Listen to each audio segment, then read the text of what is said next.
ভাইরে ভাই, আমার ভাবতেও খারাপ লাগতেছে যে আমাদের চিরপ্রতিদ্বন্দ্বী, আমাদের চির রাইভালরি যে শ্রীলঙ্কা, তাদের দিকে আজকে আমাদেরকে তাকিয়ে থাকতে হচ্ছে। জানেন, ক্রিকেটের মধ্যে বর্তমানে শ্রীলঙ্কা আর বাংলাদেশ কিন্তু একদম চিরপ্রতিদ্বন্দ্বী। কারণ তাদের সাথে আমাদের বিভিন্ন রকমের বিতর্ক আছে। ওই যে নিদাহাস ট্রফির এই নাগিন ডান্স, তারপরে হচ্ছে আপনার টাইম আউট বিতর্ক, এরকম নানা রকমের সমস্যা কিন্তু শ্রীলঙ্কান ক্রিকেট টিমের সাথে আমাদের আছে, আপনারা সবাই জানেন। আজকে আমরা এমন একটা পরিস্থিতিতে এসে দাঁড়াইছি, এমন জায়গাতে এসে আমরা দাঁড়িয়েছি, যখন এই মানিকে মাগিয়ে হিতে কিংবা টাইম আউট, তাদের দিকে আমাদেরকে তাকিয়ে থাকতে হচ্ছে। লজ্জার বিষয় না? বিষয়টা আসলে লজ্জার। কিন্তু আমাদেরকে আজকে এই পরিস্থিতিতে কে আনছে জানেন? আমাদের জাতীয় দলের ক্রিকেটার, আমাদের ওই যে মাস্তান তাওহিদ হৃদয়, উনি উনি আমাদেরকে আজকে এই পজিশনে এনে দাঁড় করিয়েছে।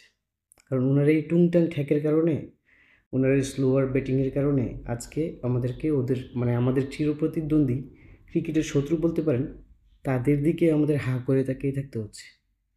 আজকে আমাদের পুরো বাংলাদেশ শ্রীলঙ্কার পক্ষ করতে হচ্ছে, ওদের দিকে তাকিয়ে থাকতে হচ্ছে। এ হচ্ছে আমাদের পরিস্থিতি। তবে এখন ইকুয়েশন নিয়ে কথা বলবো, আমরা কিভাবে মানে নেক্সট লেভেলে যাইতে পারি, সুপার ফোরে আমরা কিভাবে খেলতে পারি, খেলা কতটুকু পসিবল, এটা নিয়ে আপনাদেরকে কিছু কথা বলবো। এটা হচ্ছে গুড নিউজ, আমাদের ক্রিকেটের জন্য গুড নিউজ। যদিও আমরা শ্রীলঙ্কার দিকে তাকিয়ে আছি, তারপরে এখন গুড নিউজটা হচ্ছে, যদি আফগানরা এখানে টিকতে চায় তাহলে কি করতে হবে? আফগানদের কাছে ভাই এটা বিরাট একটা মানে অনেক বিশাল একটা কাজ করতে হবে। এটা কি? আফগানরা যদি আগে ব্যাটিং করে, যদি আফগানিস্তান আগে ব্যাটিং করে, তাহলে ওরা যদি 200 রান করে, শ্রীলঙ্কাকে সেক্ষেত্রে ওরা 128 রানের মধ্যে আটকে দিতে হবে। হিসাবগুলো বুঝবেন। আফগানরা যদি আগে ব্যাটিং করে 200 রান করে, তাহলে শ্রীলঙ্কাকে 128-এর মধ্যে অল আউট করতে হবে অথবা হারিয়ে দিতে হবে এরকম ব্যবধানে।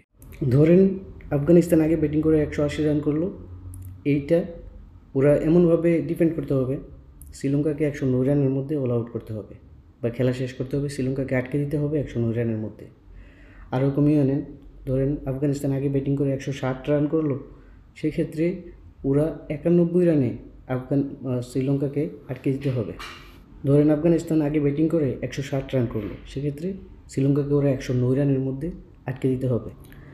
আর যদি আফগানরা চেস করে জিততে হয়, শ্রীলঙ্কা যেই রানটাই করুক, মানে যত রানই করুক, মনে করেন 180, 200 অথবা 160 যাই করলো, আফগানদের সেক্ষেত্রে 11 থেকে 12.5 ওভারের মধ্যে খেলাটা শেষ করতে হবে, মানে জিততে হবে। তাহলে দেখেন, আফগানদের কাছে কিন্তু এখন মানে বিশাল একটা ব্যাপার এটা চেস করা, এভাবে করা, এভাবে জিতা, এত ব্যবধানে জিতা, এটা তো একদম অসম্ভব।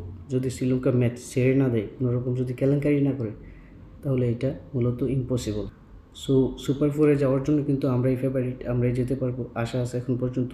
যদি না আফগানিস্তান বড় রকমভাবে মানে একটা বড় ব্যবধানে শ্রীলঙ্কাকে না হারাইতে পারে। সো এটা হচ্ছে গুড নিউজ। সবাই ভালো থাকবেন। আর আজকে তো অবশ্যই আমরা মানিকে মাগিয়ে হিতে বা টাইম আউটদেরকে সাপোর্ট করছি। তো দেখা হবে পরের ভিডিওতে। আল্লাহ হাফেজ।